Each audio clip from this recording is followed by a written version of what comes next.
Hello students, मैं अंजलि पयाल स्वागत करती हूँ आपका आईसीटी वर्चुअल क्लासरूम देहरादून से। कैसे हैं आप सब लोग? उम्मीद करती हूँ आप सब लोग अच्छे होंगे और अपनी लाइफ में बहुत बेहतर कुछ कर रहे होंगे। आज हम बात कर रहे हैं क्लास 6 के साइंस की, और जैसा कि चैप्टर 4 हमने लास्ट सेशन से स्टार्ट किया था, तो चैप्टर 4 के हम क्या कर रहे हैं, क्वेश्चन आंसर्स को रिवाइज कर रहे हैं। यानी कि इस चैप्टर से आपके किस किस प्रकार के प्रश्न पूछे जा सकते हैं, और जब प्रश्न आएगा तो आपको उत्तर किस प्रकार से शुरू करना है अपना, और उत्तर किस प्रकार से लिखना है, वो यहाँ पर हम लोग सीखेंगे। ठीक है ना? तो लास्ट सेशन के प्रश्नों का एक बार हम को दोबारा रिवाइज करेंगे और फिर आज के सेशन में हम नए प्रश्न देखेंगे कुछ। ठीक है? तो चैप्टर था हमारा 4th, sorting material into groups, यानी कि वस्तुओं के समूह बनाना। वस्तुओं के समूह क्यों बनाया जा रहा है या उनको वर्गीकृत क्यों किया जा रहा है, उसको समझना है। तो वस्तुओं का वर्गीकरण इसलिए किया जा रहा है ताकि हमें पढ़ने में आसानी हो सके। जिस वस्तु के बारे में हम अध्ययन कर रहे हैं उसको हम अच्छे तरीके से स्टडी कर पाए। ओके, इसलिए वस्तुओं का वर्गीकरण आवश्यक है। और वर्गीकरण के लिए क्या आवश्यक है, यानी वर्गीकरण जब करेंगे तो उससे पहले क्या जरूरी है, तो पहले आपके पास वस्तुएं होनी चाहिए जिनका आपको वर्गीकरण करना है। फिर क्या करेंगे, उन वस्तुओं के बारे में आपको उनके गुण पता होने चाहिए, उन वस्तुओं की जो विशेषताएं हैं वो पता होने चाहिए, उनके कार्य पता होने चाहिए, जो भी आपके पास चीजें हैं।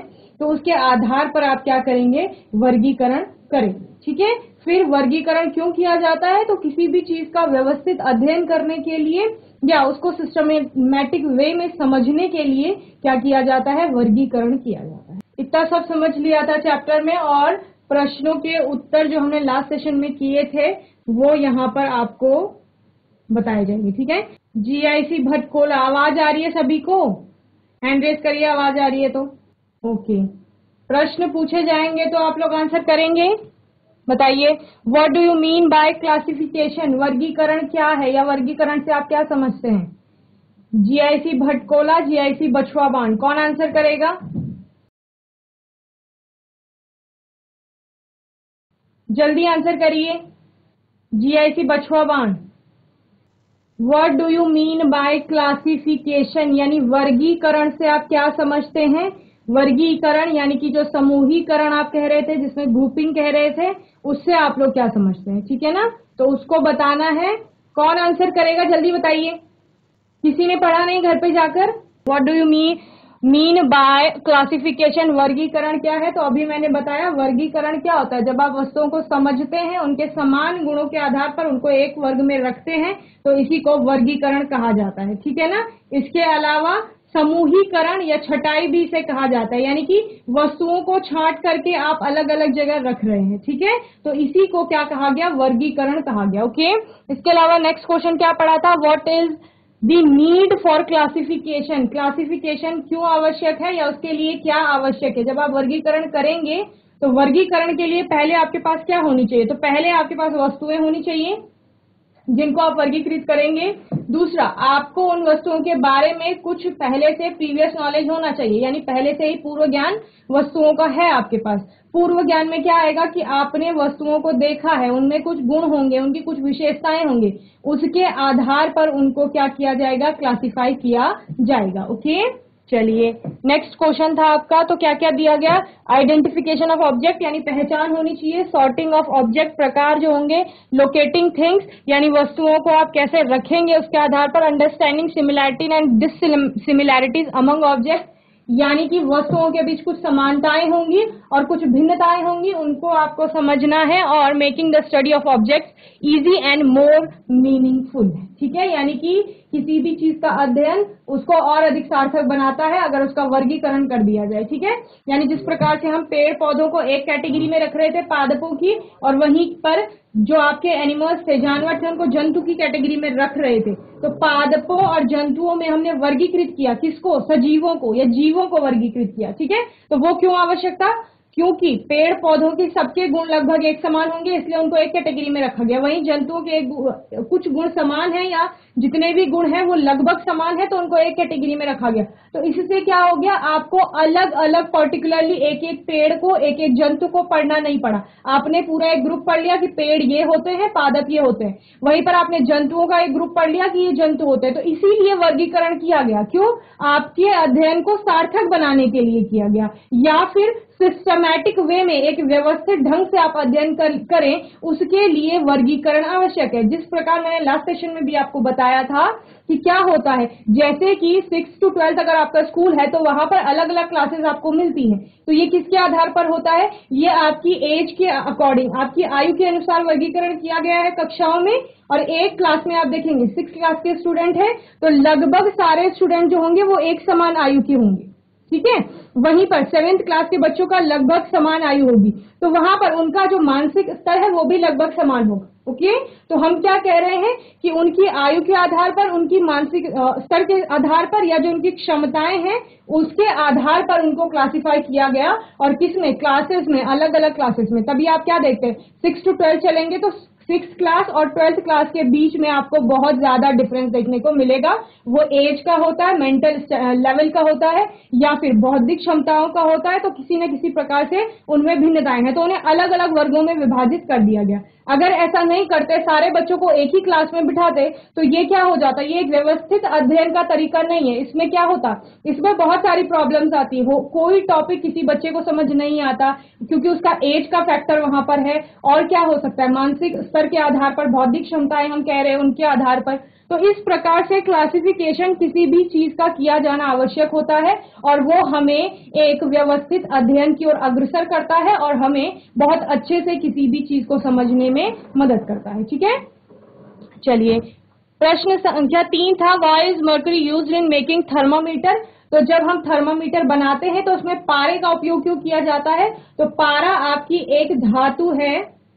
Why is mercury used in making thermometer? Thermometer बनाने में आप पारे का उपयोग क्यों कर रहे हैं? तो हमने क्या कहा, पारा एक धातु है, और कैसी धातु है? जो सामान्य तापमान पर द्रव अवस्था में मिलती है। द्रव अवस्था है नहीं, जैसे पानी होता है, ठीक है, जैसा आपकी चाय होती है, ये सारे लिक्विड स्टेट में है। तो वहीं पर जबकि आप और धातुओं की बात करते हैं, आप लोहे की बात करते हैं, आप जिंक की बात करते हैं, कॉपर, तांबा आपने देखा है, इसके अलावा आपने सोना देखा है, आपने चांदी देखा है, सब आपके सामान्य तापमान पर ठोस अवस्था में, उनका अपना एक आकार, आयतन निश्चित है, ठीक है। लेकिन पारे की बात करते हैं तो वो द्रव अवस्था में पानी के रूप में मिलेगा आपको सामान्य तापमान पर, ठीक है। इसके अलावा ये ऊष्मा का सुचालक बहुत अच्छा होता है, ठीक है। अब धातु है तो सुचालक होगा ही, यानी हीट को अपने में से कंडक्ट करने देगा, ओके। इसके अलावा इसका प्रसार बहुत अच्छे से होता है, प्रसार यानी फैलना, जैसे इसको तापमान मिलेगा ये फैलेगा। तो आप क्या देखते हैं, इसमें चमक भी है, लस्टर है, शाइन है, चमकता है। इस वजह से थर्मामीटर सभी ने देखा है, हैंड रेस करिए, थर्मामीटर देखा है सभी ने? यस, देखा है। तो जब क्या होता है, जब थर्मामीटर का बल्ब आपका तापमान के संपर्क में आता है, ठीक है, और तापमान ज्यादा है, तो उसमें रेड कलर की एक चमकदार लाइन आपको बनती हुई दिखती है। तो वो रेड कलर की चमकदार लाइन किसकी है? वो पारे की है, यानी मर्करी, एचजी जिसे कह रहे हैं, ठीक है ना, उसकी है। तो वो चमकदार है, इस वजह से वो उस थर्मामीटर में आपको दिख रहा है, ठीक है। तो ये सारी प्रॉपर्टीज हैं या विशेषताएं हैं उस पारे की या मर्करी की, जिसके कारण उसका उपयोग कहाँ किया जा रहा है? थर्मामीटर में किया जा रहा है, ठीक है। तो हमने क्या क्या देखा था? Mercury is liquid at room temperature, यानी कमरे के तापमान पर तरल या द्रव अवस्था में है। इसके अलावा यह ऊष्मा का अच्छा संवाहक या कंडक्टर, सुचालक, चालक आप कह सकते हैं, वो है। मर्करी में एक चमक होती है, लस्ट्रस शाइन है इसकी, इसलिए पारे के स्तर द्वारा दिखाए गए तापमान को पढ़ना आसान होता है, क्योंकि चमक है तो उसके कारण आसानी से हम इसको पढ़ पाएंगे, ठीक है। ये लास्ट सेशन के क्वेश्चंस है। Then question number 4, on what basis are the various objects group? किस आधार पर वस्तुओं का वर्गीकरण किया जाता है? तो किस आधार पर किया जाता है? जैसे लास्ट सेशन में मोहित अधिकारी ने हमें बताया था कि हमने वस्तुओं को अलग अलग ग्रुप बनाए हैं, अलग अलग वर्ग बनाए हैं, पर वो किस आधार पर बनाए? उन्होंने कहा या वो ठोस होंगे या द्रव होंगे, इस आधार पर बनाए। तो जब उन्होंने ठोस और द्रव कह दिया तो वो क्या हो गया?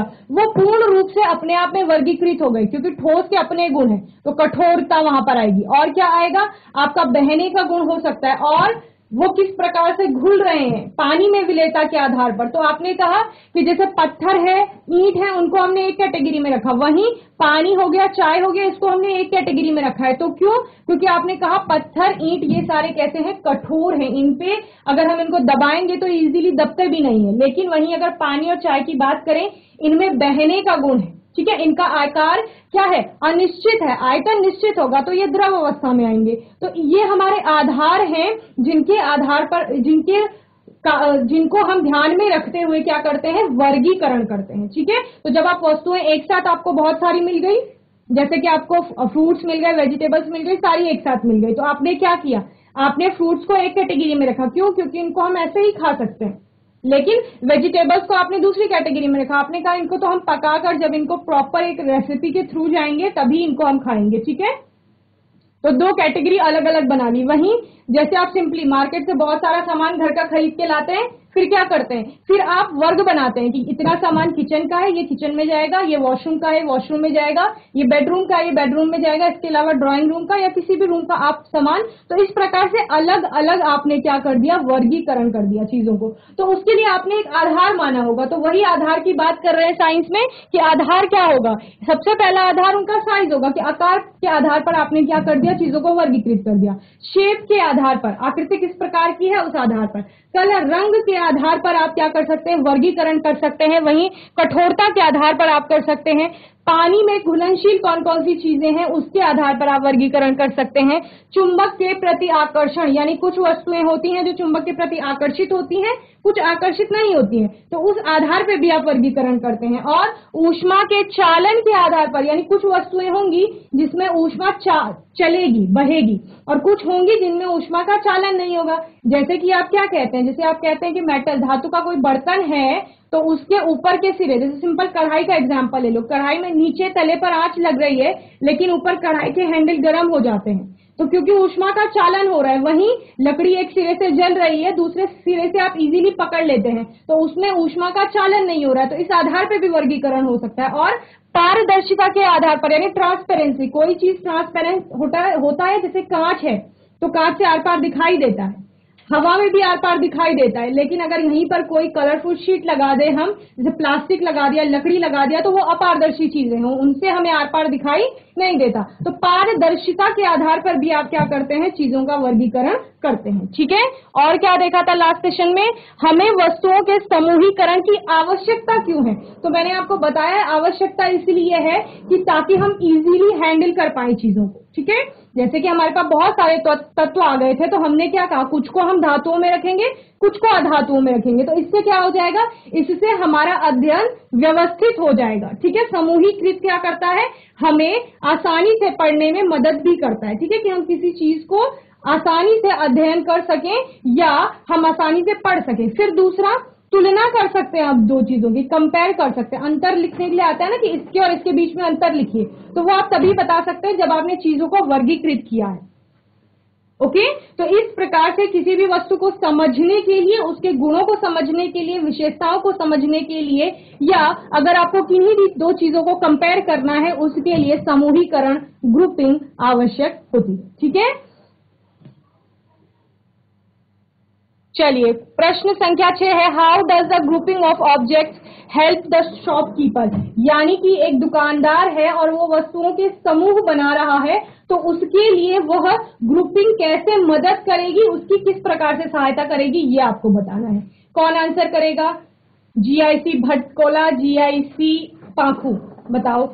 शॉपकीपर, आप दुकान में गए होंगे, कोई दुकान देखी होगी आपने, तो आपने क्या देखा है वहां पर कि एक सिस्टमैटिक तरीके से वस्तुओं को लगाया गया है। ठीक है, तो वो क्यों आवश्यक है। अगर आप एक शॉपकीपर हैं सपोज, तो आप क्यों वस्तुओं को समूह में रखेंगे, ग्रुपिंग करेंगे, बताइए, और उससे आपको क्या मदद मिलेगी। कौन आंसर करेगा, जीआईसी भटकोला, जीआईसी पाखू। शॉपकीपर बहुत सारा सामान लाता, ठीक है, उन्होंने क्या किया, उन्होंने एक बॉक्स लिया, उसमें उन्होंने सिर्फ टॉफियां भर दी। ठीक है, या फिर उन्होंने क्या किया, एक दूसरा बॉक्स लिया, उसमें प्रकार की टॉफियां भर दी। तो उन्होंने ये क्यों किया, एक प्रकार की चीजों को उन्होंने एक में क्यों रखा। Yes ma'am, good morning. Ma'am, good morning, क्या नाम है आपका। प्रियांशु मिश्रा। प्रियांशु मिश्रा, बताइए शॉपकीपर को ग्रुपिंग से क्या मदद मिलेगी। समूहीकरण से? मैम अगर वो शॉपकीपर अपनी चीज़ों को सही सिस्टमेटिक से रखता है तो उसको मिलने में आसानी होगी। जो जो दुकान जो जो कस्टमर आता है उसको देने में नहीं तो अगर सिस्टमेटिक तरीके से उनको चीज़ों को नहीं रखेगा तो उसको टाइम लग जाएगा ढूंढने में, देने में, तो उसकी दुकान पे भीड़ हो जाएगी। Very good. तो हमें प्रियांशु ने बहुत अच्छी चीज बताई। माइक ऑफ कर लीजिए बच्चे। Very good Priyanshu. प्रियांशु ने कहा कि वो वस्तुओं को जल्दी से जो कस्टमर आए हैं उनको दे पाएगा, ग्राहकों को दे पाएगा। ठीक है, तो इससे क्या हो रही है, इससे उसकी समय की बचत हो रही है। तो ग्रुपिंग करने से क्या हेल्प मिल रहा है? एक तो समय की बचत हो रही है, दूसरा उन्होंने कहा कि सिस्टम रहेगा एक। ठीक है, जब आप वस्तुओं को एक साथ, उन्होंने कहा कि मैं खाने की सारी वस्तुओं को एक साथ लगा देता हूं, इसके अलावा जो वैसी हैं वो उनको एक साथ लगा देता हूं जो खाने में नहीं लेते। ठीक है, तो यानी बिस्किट्स को एक साइड रख दिया, टॉफियों को एक साइड रख दिया, चॉकलेट्स को एक साइड रख दिया, वहीं पर डेयरी प्रोडक्ट्स को एक साइड रख दिया। तो इससे क्या हुआ, इससे जैसे ही अगर दुकान में 2-3 ग्राहक एक साथ आ जाते हैं अगर, तो वो आसानी से, क्योंकि अलग अलग कस्टमर है, अलग अलग चीजें मांगेंगे, तो वो अलग अलग चीजों को उनको ध्यान रहेगा कि यहाँ पर मैंने सिर्फ ये सामान रखा है तो वहां से मैं वो दे दूंगा। ठीक है, तो इससे समय की बचत हो रही है। दूसरा, एक सिस्टम है उनके काम में। ठीक है, जैसे कि आप क्या करते हो, आप भी तो अपने बैग में ग्रुपिंग करते हो चीजों की, जैसे कि जितना भी आपका क्या है, जो आपका स्टेशनरी का सामान है, जिसमें कि आपकी छोटी छोटी चीजें हैं, आपका रबर है, पेंसिल है, पेन है, स्केल है, तो उसको आप ज्योमेट्री बॉक्स के अंदर रखते हो। तो देयर इज ऑल्सो सिस्टम, वहां भी एक सिस्टम है, एक व्यवस्था है उसके अंदर। ठीक है, ग्रुपिंग किया है आपने। और इसके अलावा बुक्स को आप एक शेल्फ पे रखते हो जैसे घर पे, या फिर बैग में बुक्स को एक साइड रखते हो और नोटबुक को एक साइड रखते हो। तो ये भी क्या है, ये आपको ध्यान रहता है फिर। या फिर आपका एक अलग से पॉकेट होता है बैग में जिसमें आप अपना लंच बॉक्स रखते हो। तो ये आपका पूरा क्या है, ग्रुपिंग करने का अपना एक तरीका है। उसी प्रकार दुकानदार भी ग्रुपिंग कर रहा है सामान की, और ग्रुपिंग वो इसलिए कर रहा है ताकि समय की बचत हो, उसको मदद हो सामान को ढूंढने में। ठीक है, कोई और आंसर करेगा? तो how does the grouping of object help the shopkeeper, यानी वस्तुओं के समूहीकरण से दुकानदार को किस प्रकार सहायता मिलती है? तो किस प्रकार सहायता मिलती है? वस्तुओं का उचित तरीके से समूहीकरण करने से कार्य करना आसान हो जाता है। जब हम कुछ सामान खरीदने जाते हैं तो दुकानदार उसे आसानी से ढूंढ लेता है, जिस प्रकार प्रियांशु ने बताया, क्योंकि अलग अलग सामान रखने के लिए अलग अलग अलमारियां होती हैं और इस तरह की चीजें एक ही जगह पर रखी जाती हैं। यदि वह इन सभी को बेतरतीब ढंग से, यानी कि मिक्स कर दिए हैं, कुछ कहीं पड़ा है कुछ कहीं पड़ा है, तो वह उन्हें इतनी जल्दी और आसानी से कभी नहीं खोज पाएगा। ठीक है, इससे क्या हो रही है, उसके समय की बचत हो रही है, साथ में जो कस्टमर आया है उसके समय की भी बचत हो रही है। ठीक है, तो समझ में आ गया सभी को? प्रश्न संख्या 6 आज के सेशन का पहला क्वेश्चन है ये। चलिए जल्दी से नोट करेंगे आंसर।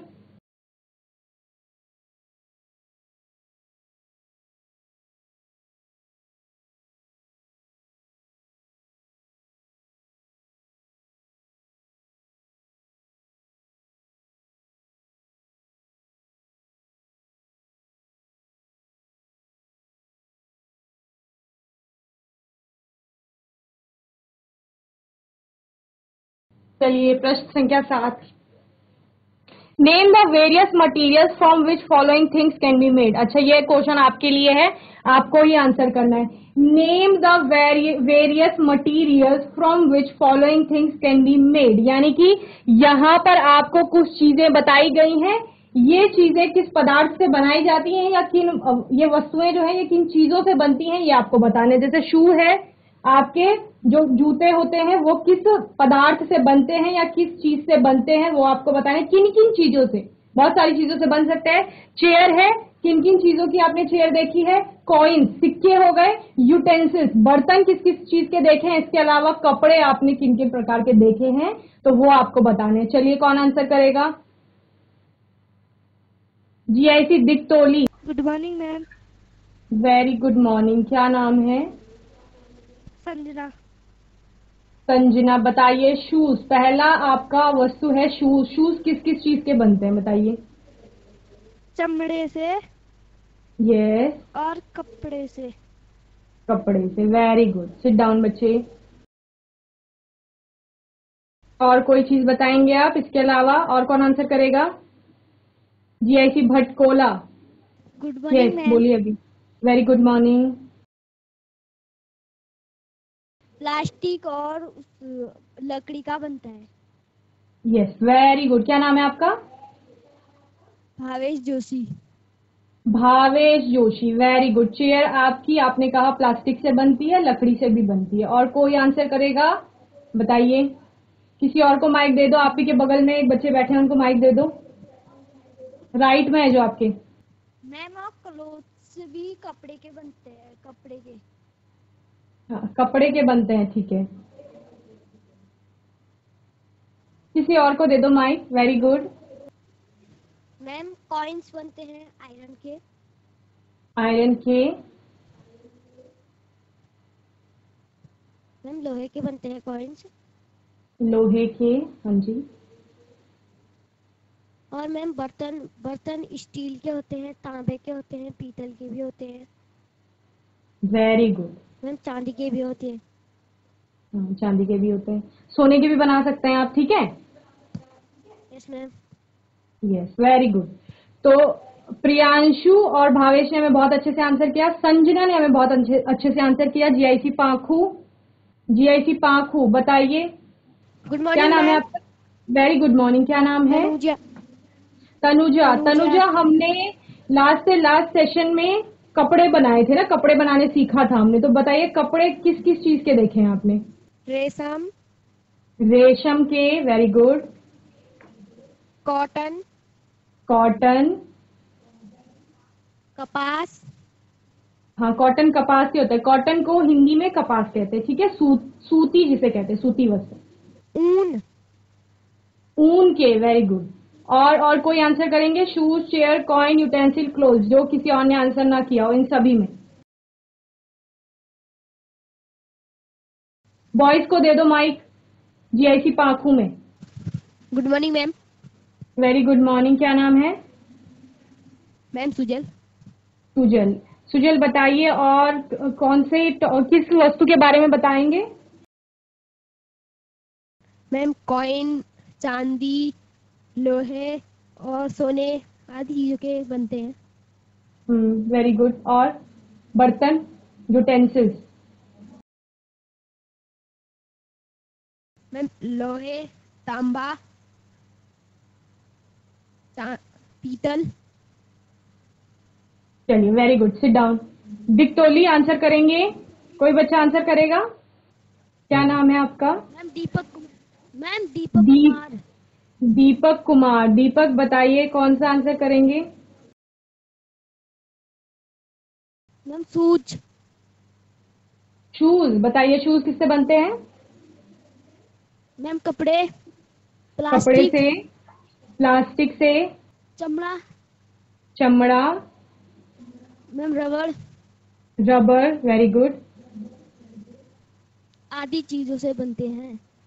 आदि चीजों से, ठीक है। जब आपको ज्यादा वैरायटी ना पता हो तो आदि लिख दो, ठीक है, उसमें मार्क्स मिल जाते हैं कि आपको समझ आता है कि इसके अलावा भी बन सकते हैं, ठीक है। जीआईसी डिक्टोली। वेरी गुड दीपक। क्या नाम है बच्चे आपका? Good morning ma'am. Very good morning. क्या नाम है? मैम अभिनव। अभिनव, बताइए कौन सा आंसर करेंगे, किस वस्तु के बारे में हमें बताएंगे कुछ नया?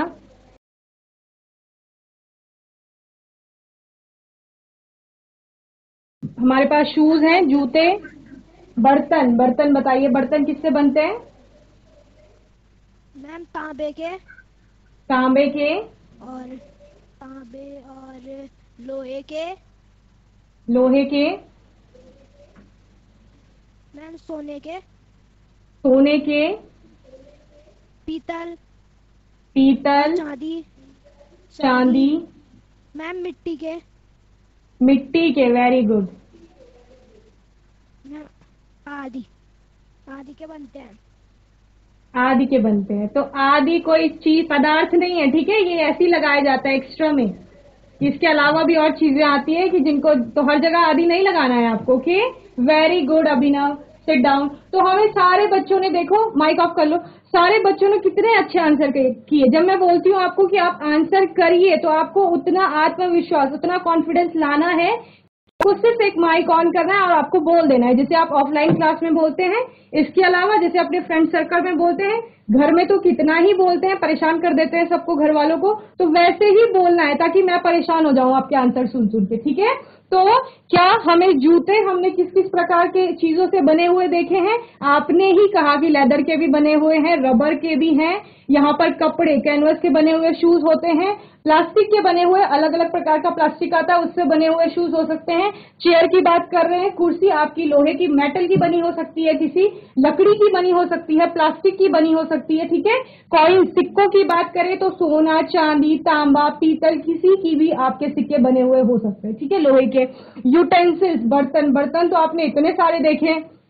बताइए, स्टील का सबसे कॉमन है आजकल, स्टील का बर्तन जो कि आपका एक मिश्र धातु होता है। इसके अलावा पीतल आपने देखा है, तांबा देखा है, इसके अलावा चांदी सोने के बर्तन देखे होंगे। और किसका देखा है बताइए? आपने कांच के बने हुए बर्तन देखे हैं, चीनी मिट्टी के जिन्हें कहा जाता है उसके बर्तन देखे हैं, प्लास्टिक के आपने अलग अलग प्रकार के क्रॉकरीज देखी हैं जैसे, ठीक है। तो इस प्रकार से बहुत सारे पदार्थ हैं, वैरायटी में बहुत बड़ी रेंज है जिससे कि आप चीजें बना रहे हैं। इसके अलावा कपड़े, कपड़े आपके किसी भी फाइबर के बने हुए हो सकते हैं, जैसे कि हमें जीआईसी पाखू ने बताया कि किस प्रकार के कपड़े हैं, रेशम का है, ऊन का है, कपास सूत का कपड़ा है।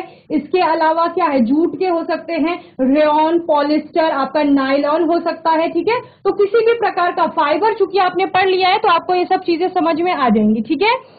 तो इस प्रकार से हमने सामग्रियों के नाम लिखे हैं और वो किस चीज से बनती है वो लिखा है। तो आपके जूते जो हैं वो किससे बनते हैं? चमड़ा, रबर, प्लास्टिक, कैनवास जिसको आप कपड़ा कह रहे हैं। इसके अलावा कुर्सी लकड़ी, धातु, प्लास्टिक, कंक्रीट किसी की भी बनी हो सकती है। सिक्के बने हो सकते हैं, तांबा, चांदी, सोना। इसके अलावा किसी भी अलॉय की बनी हो सकती है या मेटल की बने हो सकते हैं। बर्तन आपका लोहा, तांबा, एल्यूमिनियम, इसके अलावा भी पीतल आपने बोला, सोना, चांदी उनके बने हुए हो सकते हैं, ठीक है। कपड़ा कपास, ऊन, रेशम, रेयॉन, नायलॉन, पॉलिएस्टर किसी के भी बने हो सकते हैं, ठीक है। जो जो चीजें हमने अभी तक पढ़ी, ओके। तो जल्दी से प्रश्न का उत्तर नोट करेंगे। वेरी गुड, सभी बच्चों ने बहुत अच्छे से आंसर किया है, ठीक है। ऐसे ही आंसर करना है आपको। चलिए नोट करेंगे।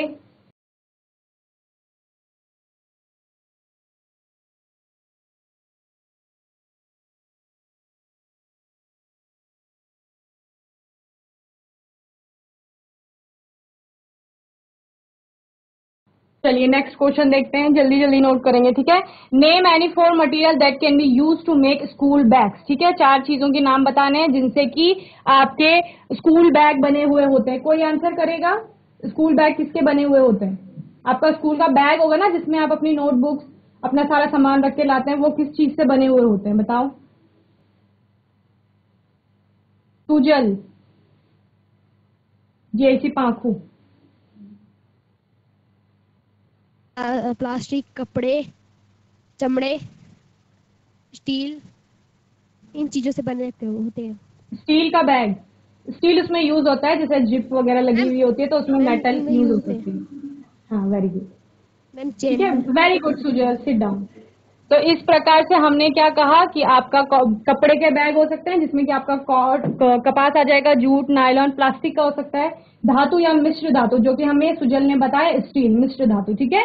यानी कि बैग में क्योंकि आपका मेटल भी कहीं कहीं यूज होता है जिप वगैरह में, तो इसीलिए उन्होंने बोला कि स्टील भी यूज होता है, ठीक है। तो इस प्रकार से हमने क्या देखा कि हमारा जो स्कूल बैग है उसमें कई चीजें लगी हुई होती है, ओके। चलिए नोट करेंगे।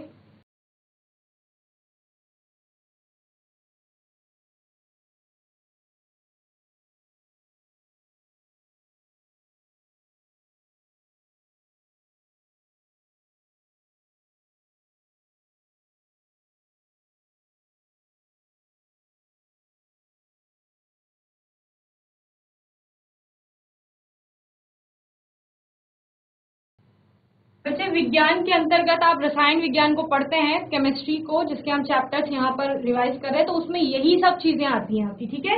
कि कोई चीज किससे बनी हुई है, उसमें कितने उसके अणु हैं, परमाणु हैं, यानी उसके कण कितने हैं, कितने छोटे छोटे। जैसे आप बोलते हो कि एक घर कितने ईंटों से बना हुआ है, वैसे ही आप बोलोगे कि आपके पास कोई वस्तु है, जैसे आपका पेन है, तो इसमें कितने इसके कण होंगे छोटे छोटे जिनसे ये मिलकर बना हुआ है, ठीक है। फिर हम उन कणों को और डीप में जाके पढ़ते हैं, तो ये आप हायर क्लास में पढ़ते हैं। लेकिन जब आप अभी आप 6th क्लास में आप इनके बारे में पढ़ रहे हैं कि कोई भी चीज बनी किस चीज से है, ठीक है, कोई भी वस्तु जो है, सामग्री जो है, वो किस चीज से मिलकर के बनी है। तो जब हम चीज की बात कर रहे हैं यानी पदार्थ की बात करें, तो हम पदार्थ को पढ़ेंगे फिर आगे जाके, ठीक है। फिर पदार्थ का भी जो हम क्लासिफिकेशन यहाँ पर कर रहे हैं वो हम वहां पर आगे जाके क्लासिफिकेशन करेंगे, ठीक है। चलिए question number 9, list any 3 solution that are used in your home, यानी कि आपको 3 विलयन के नाम बताने हैं जिनका कि आपके घरों में उपयोग होता है। विलयन यानी कि द्रव अवस्था में जितने भी लिक्विड होते हैं, तो आपके घर में ऐसे तरल या पेय हो सकते हैं जिनका उपयोग किया जाता है। बताइए कौन कौन से विलयन हैं जो घर में आपके जनरली यूज में आते हैं या आप लोग उनका उपयोग करते हो, बताओ। तरल समझते हो, द्रव पानी की तरह होंगी जो चीजें, तो कौन कौन सी चीजें यूज में आती है। List any 3 solutions that are used in your home, यानी कि 3 विलयन के नाम बताने हैं जो आपके घरों में उपयोग में आते हैं। और विलयन यानी कि तरल द्रव के नाम आपने बताने हैं जिनका आप लोग उपयोग करते हैं। ओके, तो हम लोग घरों में बहुत सारे द्रव यूज करते हैं, तरल यूज करते हैं, उसमें से आपको कुछ के नाम बताने, ठीक है। चलिए जीआईसी पाखू, क्या नाम है बच्चे आपका। शीतल। शीतल, शीतल बताइए कौन कौन से 3। शीतल, SH और S। Yes ma'am. Sheetal, S। Sheetal Yes, बताइए। चलिए कि 3 आपको सोल्यूशन के नाम बताने, 3 विलयन के नाम बताने, ठीक है। ऑयल। Oil, shampoo. शैम्पू। बच्चे मैं सोल्यूशन आपको क्लियर कर देती हूँ। विलयन क्या होता है, विलयन होता है कि जिसमें कोई चीज मिलाई जाती है, ठीक है। सिर्फ आपको लिक्विड स्टेट में उनके नाम नहीं बताने। चलिए वेरी गुड शीतल, तो यहाँ पर माइक ऑफ कर लीजिए। वेरी गुड, आपने ऑयल और शैम्पू बताया, वो लिक्विड स्टेट है पदार्थ की, ठीक है। लेकिन हमें यहाँ पे सोल्यूशन विलयन होता है जिसमें विलेय और विलायक दोनों होते हैं, ठीक है। तो विलेय विलायक में जैसे शुगर सोल्यूशन, पानी में आपने चीनी मिला दिया या पानी में नमक मिला दिए, ठीक है, तो ये आपके क्या हो जाते हैं, विलयन हो जाते हैं। तो नमक का घोल, चीनी का घोल, कोल्ड ड्रिंक, नींबू का रस, ये सारे किसमें आएंगे, आपके विलयन में आते हैं। ओके, तो जितने क्वेश्चंस यहाँ पर कराए गए सभी समझ में आए, हैंड रेज करिए समझ आए तो। ओके वेरी गुड, तो जितना भी अभी तक यहाँ पर पढ़ाया गया है उसको अच्छे से आपको रिवाइज करना है। कोई मन में क्वेश्चन होगा, कोई डाउट होगा तो आने वाले सेशन में आप लोग पूछ लेंगे, और आने वाले सेशन में हम फिर से कुछ नए अच्छे टॉपिक्स के साथ आएंगे। तब तक के लिए ICT वर्चुअल क्लासरूम से जुड़ने के लिए धन्यवाद।